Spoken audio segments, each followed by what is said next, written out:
I cheated on my husband, but that's not the part that broke him. I'm writing this from my sister's guest room. If you can call a mattress on the floor a room. The walls are paper thin, and I can still hear her trying to whisper to her husband in the next one, probably saying, she finally told him. I don't blame her. If I were her, I'd talk about me too. Everything feels unreal, like I'm watching my own life from across the street. My wedding ring is still on the nightstand, next to an ultrasound photo I didn't have the heart to throw away. There's a heartbeat on that paper. A real one. A reminder of what I did and who I am now. It's been 3 days since I told him. 3 days since I watched the light go out in Tom's eyes.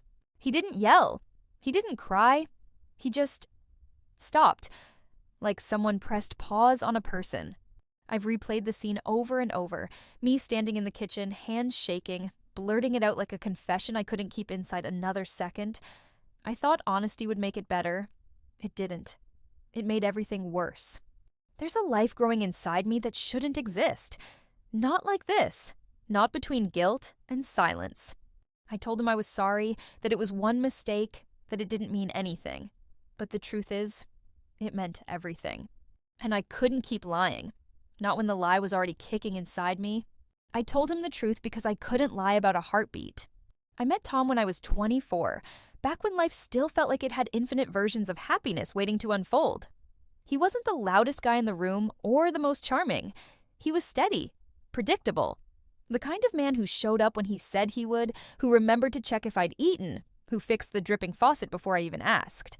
Our love wasn't fireworks. It was a fireplace. Warm, quiet, safe.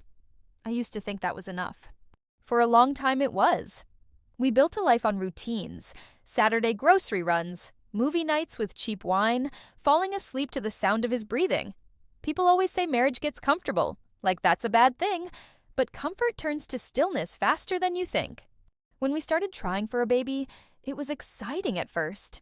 Each month was another chance, another little spark of hope. But hope has an expiration date. After a year of negative tests, our laughter turned into silence. Sex became another task, mechanical, scheduled, timed with a thermometer. There was no romance left in it, only disappointment. The house grew heavy with the weight of what we didn't say. Tom started working longer hours, taking more trips for clients. I stayed home, staring at half-finished nursery ideas saved on my phone. We stopped touching except for polite hugs or the occasional shoulder brush that felt like nostalgia. He still loved me. I know he did. I could see it in the way he'd squeeze my hand during doctor appointments, or how he'd rub my back when I cried. But loving him started to feel like watching him through glass. Close enough to see, too far to touch. I don't think either of us knew how lonely two people could be while sharing a bed. So, when someone else noticed me, not as a wife or a patient or a problem to solve, but as a woman, I didn't run. I should have.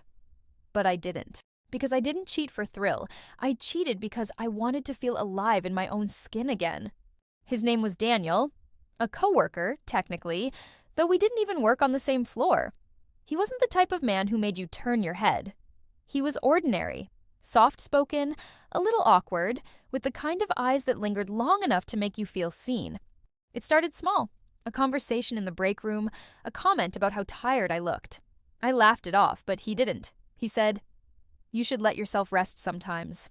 You look like someone who forgets how." Tom never said things like that anymore. At first, it was harmless, or at least, that's what I told myself. We started eating lunch together, two overworked people sharing stories about nothing important. He'd ask about my weekend, remember the name of my dog, bring me coffee the way I liked it. 2 sugars, no milk, the kind of details my husband had stopped noticing. Then came the texts, little jokes, memes, bits of his day. I'd see his name light up my phone and feel that flicker in my stomach, the one I used to feel with Tom years ago. It wasn't passion, it was attention, and I was starving for it. Months passed before anything physical happened. I used to tell myself that made it better somehow, that emotional affairs weren't real. But the truth is, the moment I started hiding my phone, the line had already blurred. The night it happened wasn't planned. We'd stayed late for a project, both exhausted, both pretending not to notice the way the air had changed. He brushed my hand when I passed him a file, and I didn't pull away. It wasn't fireworks. It wasn't romance. It was quiet, desperate, and deeply sad. Two lonely people pretending for a moment that they weren't. Afterwards, I couldn't even look at myself. I remember driving home, gripping the steering wheel until my hands ached, whispering, "It didn't mean anything."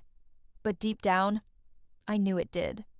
It meant everything I hadn't been able to say to Tom. I'm lonely. I'm scared. I miss being wanted. I avoided Daniel after that, deleted our texts, avoided his floor, blocked his number, all the rituals of someone trying to rewrite a story too late. But silence doesn't erase the past. 2 weeks later, the nausea started. I thought it was guilt at first. Then I bought a test. I remember staring at those 2 pink lines like they were a message written just for me. My first thought wasn't joy, it was horror.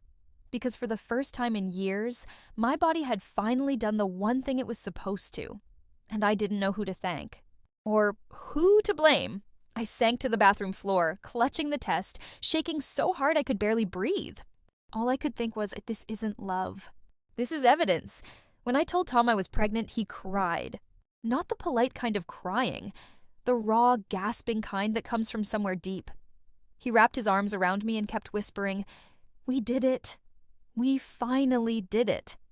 His face pressed into my neck, his joy shaking through both of us like electricity.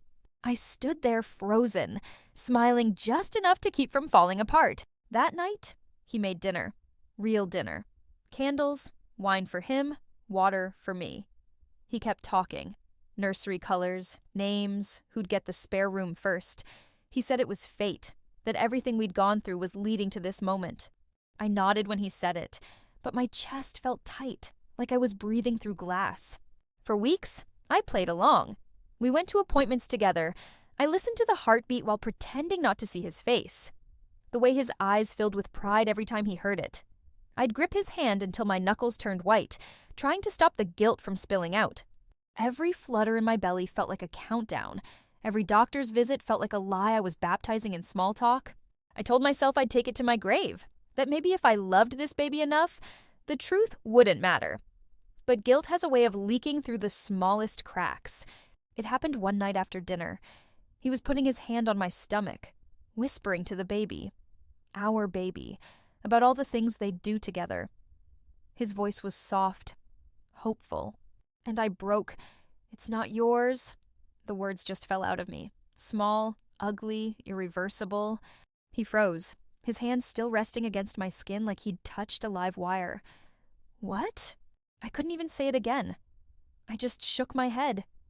Tears came so fast I couldn't breathe through them. He backed away, eyes wide, like I'd become someone else entirely. "Who?" he said. "Tell me who." I couldn't. The name stuck in my throat like poison. He didn't wait for an answer. He just turned and walked out. The front door slammed so hard, the wedding photo above our mantel shattered and fell. I sank to the floor, vomiting until there was nothing left in me but air and regret. I tried deleting old messages, old emails, anything that proved what I'd done.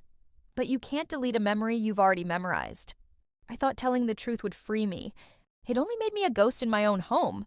Tom didn't come home that night. When he finally did, it was morning. He smelled like rain and cigarettes, things he'd given up years ago. I waited for yelling, for tears, for something. But all I got was silence. He made coffee, washed his hands, sat across from me at the kitchen table like we were strangers. Then he said it, voice flat, almost bored. "You're going to carry the baby."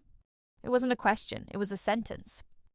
"You wanted this so bad," he added, staring at the floor. "Now you get it." From that day on, the house became a kind of purgatory. He moved into the guest room. We didn't speak unless it was about logistics, bills, groceries, doctor appointments. He still drove me there, still opened the car door, still made sure I ate. But it wasn't kindness. It was something colder. A punishment carved into routine. Sometimes, when he handed me my vitamins or poured me orange juice, I could feel it, the rage humming just beneath his skin. He didn't need to yell. His calm was worse. I thought silence was mercy. Now I know it's cruelty dressed as control. One night, when I couldn't stand it anymore, I asked him why he was still here. He looked at me like I'd missed something obvious. Because I needed to see if you'd keep lying while the baby grew. I blinked. What? I already knew, he said quietly. The texts, the late nights, Daniel's name. I saw everything. I just wanted to see how far you'd go pretending. My stomach twisted so hard I thought I'd throw up again. He'd known all along. Every doctor visit, every moment I thought we were rebuilding. He'd been waiting for me to hook myself with my own guilt. I wanted to believe you'd tell me before it got this far, he said, but I guess I just needed to see what kind of person you really are. A week later, he packed his things. No fight, no goodbye, just one last line at the door. You don't get to call it our child. After he left, I sat on the edge of the bed, listening to the clock tick in the empty hallway. And I whispered to no one, I don't know which one of us killed the marriage first, the lie or the silence. Labor came early, 2 weeks ahead of schedule in the middle of a storm.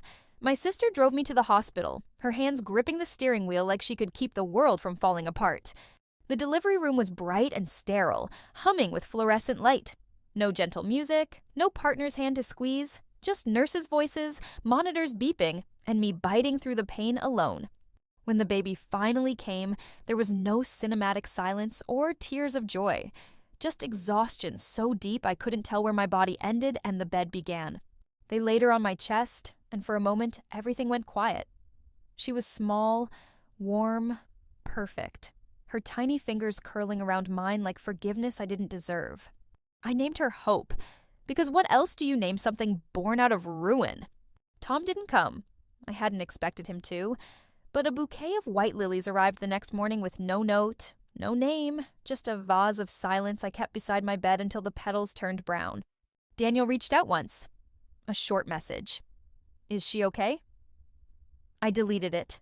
Whatever connection existed between us had already rotted. I didn't want a life built on wreckage. That night at 3 a.m., as I fed her in the blue glow of the monitor, I traced her cheek and whispered, You didn't ask to be proof of anything. And for the first time in months, the room didn't feel empty. It's been 8 months. The house is smaller now, not just physically, but in the way quiet fills every corner like smoke. I work, I come home, I feed Hope, I sleep when I can. There are days when I almost feel normal again, and others where I stand in the kitchen, holding her bottle, wondering how something so small could change the shape of my entire life. People say time heals, but I don't think it does. I think time just teaches you how to live with the scar. The affair wasn't about lust. It never was. It was about emptiness. The kind that grows when you start to believe you're invisible. I wasn't searching for love. I was searching for proof that I still existed. And I found it, but at a cost I'll carry forever. I don't try to justify what I did anymore, but I also don't let it define me completely. I made choices out of pain, not malice. Cheating wasn't my biggest sin. My biggest sin was thinking love could survive without truth. Last month, I wrote Tom a letter, not to beg, not to explain, just to thank him for the years that were good. The laughter, the safety, the way he once made me feel like I was home. I never heard back, and I don't need to. Tonight, Hope is sleeping beside me, her tiny hand resting on my chest. I trace her hair and whisper, I don't know whose blood runs through your veins, but I know whose arms will keep you safe. I broke everything I love trying to feel whole again. Now I'm learning that honesty doesn't fix you. It just stops the bleeding.